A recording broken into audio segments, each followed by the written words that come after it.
বিশ্বাসঘাতককে শুভেন্দু অধিকারী, গদ্দারকে, বাংলা বিরোধীকে শুভেন্দু অধিকারী, তার সঙ্গে সুরে সুর মিলিয়েছে মোদি। এরা সবাই বাংলা বিরোধী, এটা জানবেন। এরা বাংলার জন্য ভালো কিচ্ছু ভাবে না, বাংলাকে কোনো উপকার করতে চায় না। এদের একটাই লক্ষ্য, বাংলাকে পায়ের নিচে রেখে দেব, ভুখা বাঙালি করে রাখবো। যা বলবো তাই শুনবে, উঠতে বললে উঠবে, বসতে বললে বসবে। সংখ্যালঘু ভাইদের প্রস্তুত থাকতে বলো, লাথি মেরে তাড়িয়ে দেবো। একজন পুরুষ তার বিবাহিত স্ত্রীকে সম্পূর্ণভাবে অসহায় অবস্থার মধ্যে, স্বামী পরিত্যক্তা হয়ে ওই মহিলা কিভাবে বাঁচবেন, কি খাবেন, কোথায় থাকবেন, তার কোনো দায়িত্ব ছিল না মোদী সাহেবের। প্রমাণিত যে বিজেপির কিছু লোক মুসলমান মহিলাদের ধর্ষণ করে খুন করে দিয়েছে। পরে শুভেন্দু অধিকারী 2021-এ হেরে যাওয়ার পরে বুদ্ধি দিচ্ছেন কেন্দ্রীয় নেতৃত্বকে যে ইংরেজরা যেভাবে বাংলার কোমর ভেঙে দেওয়ার চেষ্টা করেছিল, এবার আমাদের সেই রাস্তা নিতে হবে। বাংলাকে শুকিয়ে মারতে হবে, পেটে মারতে হবে, ভাতে মারতে হবে। 100 দিনের টাকা দেওয়া যাবে না।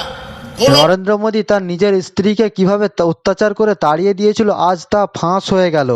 এই নরেন্দ্র মোদী বাংলায় এসে মেয়েদের নিয়ে বড় বড় ভাষণ দিয়ে যায়, আর এদিকে নিজের স্ত্রীকে বাড়ি থেকে নিজের স্বার্থের জন্য তাড়িয়ে দেয়। বাংলার মানুষের কাছে ভালো হওয়ার জন্য বড় বড় ভাষণ দেয়, কিন্তু বাংলার মানুষ জানে যে নরেন্দ্র মোদী সব থেকে বড় শত্রু বাংলার। তার সাথে সাথ দিয়েছে চোর শুভেন্দু অধিকারী। এরা সবসময় ভাবতে থাকে যে ইংরেজরা যেভাবে বাংলাকে দখল করেছিল, অত্যাচার চালাতো, সেইভাবে আমরা অত্যাচার চালাবো বাংলার মানুষের ওপর। কারণ আমাদের এরা ভোট দেয়নি, বিশেষ করে মুসলমানদের টার্গেট করে এই বিজেপি পার্টি এগিয়ে যাচ্ছে।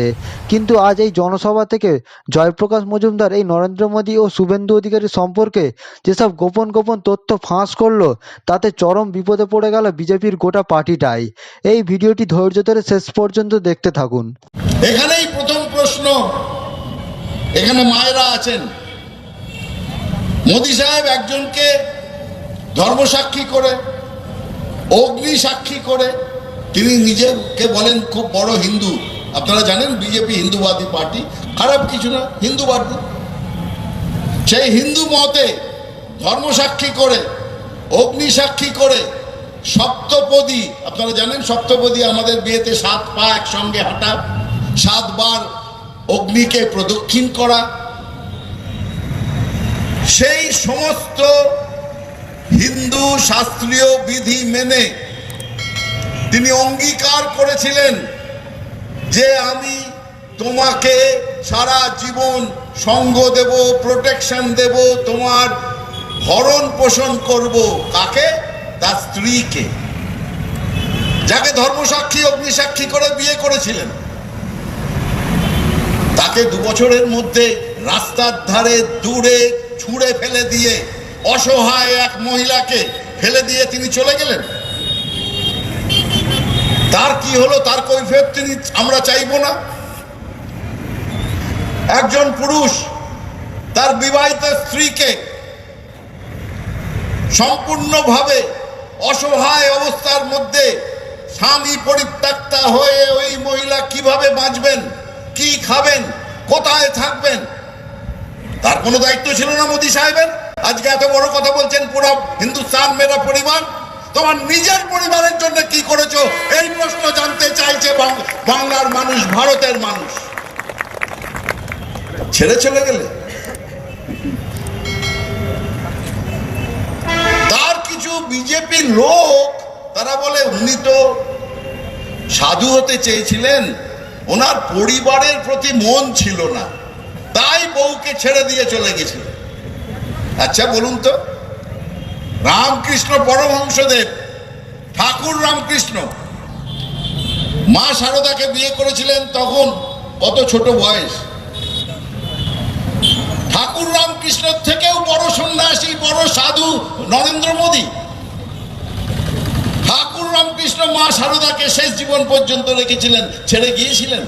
বলুন তো, যে ধর্ম করার জন্যে বা যে বউকে ছেড়ে দিতে হবে, তাকে পরিত্যক্ত করতে হবে, অসহায়ভাবে ফেলে দিতে হবে, এসব হচ্ছে অজুহাত। অপদার্থতার পরিচয়।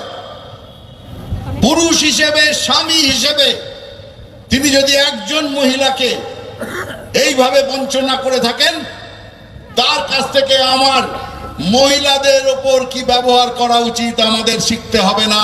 আমাদের এখানে যারা আছে বাংলার সব পুরুষ জানে যে মহিলাদের ওপর, মহিলাদের কিভাবে সম্মান করতে হয়। আর তারপরে বলছেন তিনি রাজনীতির আঙিনায় আসার জন্যে, দেশের জন্য কিছু করার জন্যে তার স্ত্রীকে ত্যাগ করেছিলেন।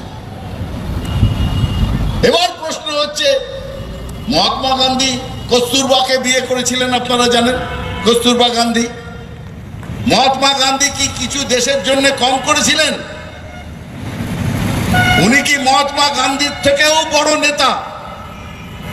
মহাত্মা গান্ধীকে তো কস্তুরবাকে ত্যাগ করতে হয়নি, সঙ্গে নিয়ে চলেছেন। এসব হচ্ছে ভণ্ডামি। আসলে নিজের দায়িত্ব পালন করেননি।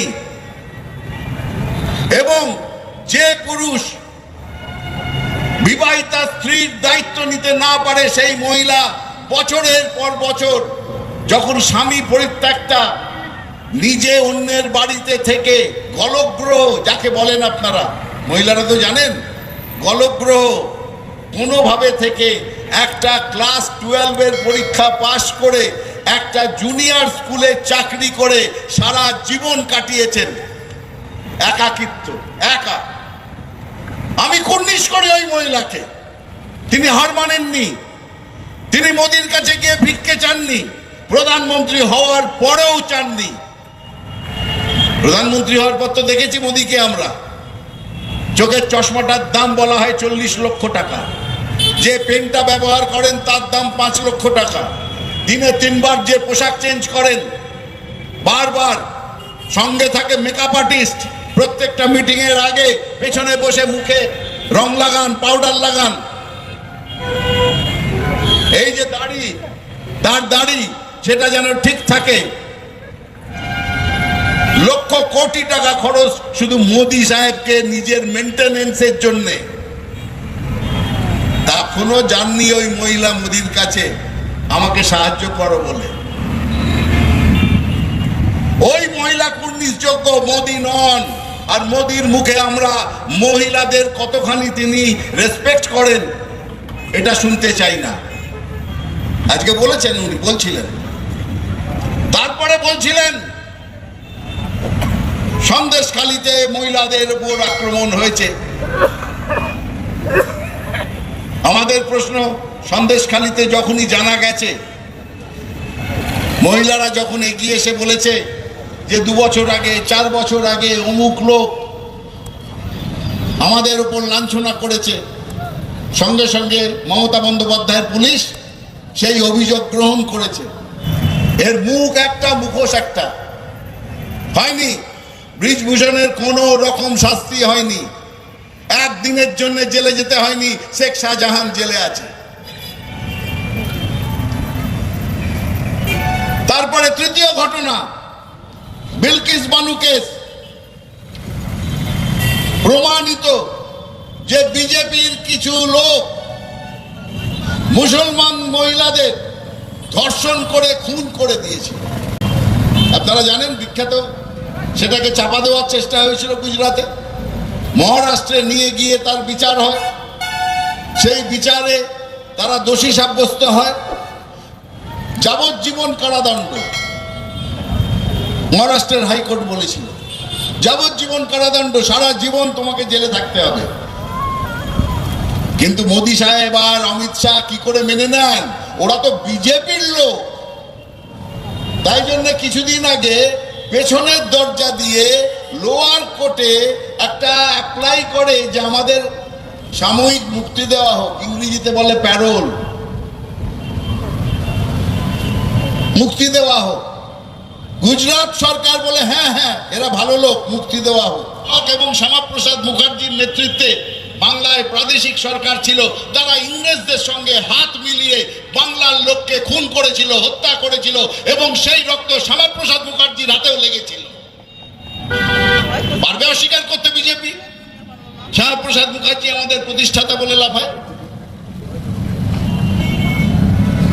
বিজেপি থাকা অবস্থায় আমি এইসব তথ্য ওদের বলেছিলাম যে আপনারা যতই বলুন শ্যামাপ্রসাদ মুখার্জি 3টে দোষে দোষী। এক, সুভাষচন্দ্রকে গ্রেপ্তার, যে কারণে সুভাষচন্দ্রকে বাড়ির ভেতর থেকে পালিয়ে যেতে হয় শ্যামাপ্রসাদ মুখার্জি।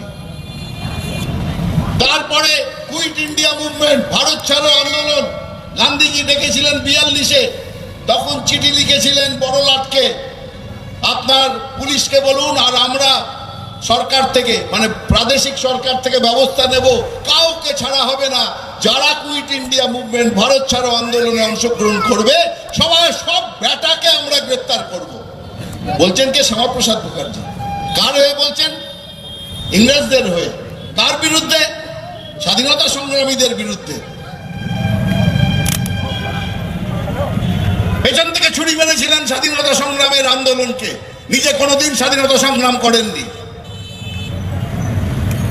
আর তৃতীয় হচ্ছে বাংলার মন্বন্তর, 43-এর মন্বন্তর, অর্থমন্ত্রী শ্যামাপ্রসাদ মুখার্জি। খেতে দেওয়া যাবে না, চাল আটকে রাখো। চার্চিল বললেন সৈন্যদের জন্য চাল পাঠাতে হবে, শ্যামাপ্রসাদ বললেন নিয়ে যাও যত ইচ্ছে, বাংলার লোক না খেতে পায় না খেতে পাক। এগুলো রাজনৈতিক বাস্তবিকতা, সত্য।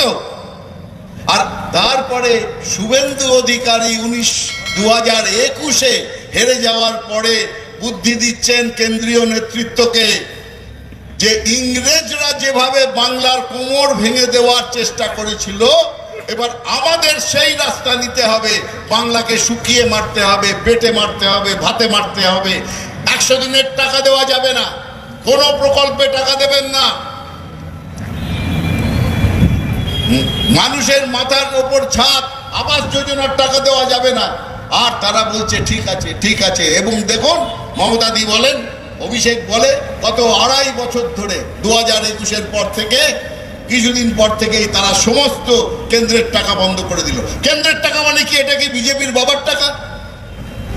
এ তো সারা ভারতবর্ষ থেকে সংগৃহীত টাকার অংশ, যেটা সব রাজ্য পায়, আমাদেরও পাওয়ার কথা, আমাদের অধিকারের টাকা, বাংলার গরিব মানুষের অধিকার, খেটে খাওয়া মানুষের অধিকার। কিন্তু কেন্দ্র তারা সিদ্ধান্ত নিয়েছে বাংলাকে শুকিয়ে মারবে। প্রস্তাব কে করেছিল? শুভেন্দু অধিকারী। বিশ্বাসঘাতককে? শুভেন্দু অধিকারী। গদ্দারকে, বাংলা বিরোধীকে শুভেন্দু অধিকারী, তার সঙ্গে সুরে সুর মিলিয়েছে মোদি। এরা সবাই বাংলা বিরোধী, এটা জানবেন। এরা বাংলার জন্য ভালো কিচ্ছু ভাবে না, বাংলাকে কোনো উপকার করতে চায় না। এদের একটাই লক্ষ্য, বাংলাকে পায়ের নিচে রেখে দেব, ফুকা বাঙালি করে রাখবো, যা বলবো তাই শুনবে, উঠতে বললে উঠবে, বসতে বললে বসবে। কিন্তু বন্ধু, বাংলার নেতৃত্বে আছেন এমন এক বাঘিনী, এমন এক অগ্নিকন্যা, তিনি হার মানতে জানেন না। তিনি সমস্ত বাংলার হয়ে লড়াই করতে জানেন, বাংলার অধিকার নিয়ে লড়াই করতে জানেন, বাংলাকে নিয়ে সামনে এগিয়ে যেতে জানেন। 1943-এ মমতা ছিল না, থাকলে মন্বন্তরে 50 লক্ষ লোক মারা যেত না। 2023-24-এ মঙ্গল বলে আর যারা আছেন তাদেরকে আমরা, ভাষা বুঝুন, ভাষা দেখুন, বলছে সংখ্যালঘু ভাইদের প্রস্তুত থাকতে বলো, লাথি মেরে তাড়িয়ে দেব। ভাষা। সুতরাং বন্ধু, বাংলায় সবাই একসঙ্গে আছি, একসঙ্গে থাকবো, বাংলাকে রক্ষা করব, কাঁধে কাঁধ মিলিয়ে আমরা সবাই একসঙ্গে, সবাই মিলে। আপনারা ভালো থাকবেন। দেখা হবে কলকাতায় ব্রিগেডের ময়দানে, তারপরেতে এই বালুরঘাটের সমস্ত বুথে বুথে আপনারা লড়াই করবেন। প্রয়োজন হলে আমিও আসব প্রচারের জন্যে, আপনারা থাকবেন একসঙ্গে, লড়াইটা ওখানেই হবে। আপনারা ভালো থাকুন, ধন্যবাদ। জেলা নেতৃত্ব ব্যবস্থা করবে, কে কিভাবে যাবে, আমি সেই আলোচনায় যাচ্ছি না। আমি আমার বক্তব্য এখানে শেষ করছি। মমতা বন্দ্যোপাধ্যায় জিন্দাবাদ, অভিষেক বন্দ্যোপাধ্যায় জিন্দাবাদ, তৃণমূল কংগ্রেস জিন্দাবাদ, মা মাটি মানুষ জিন্দাবাদ। জয় বাংলা।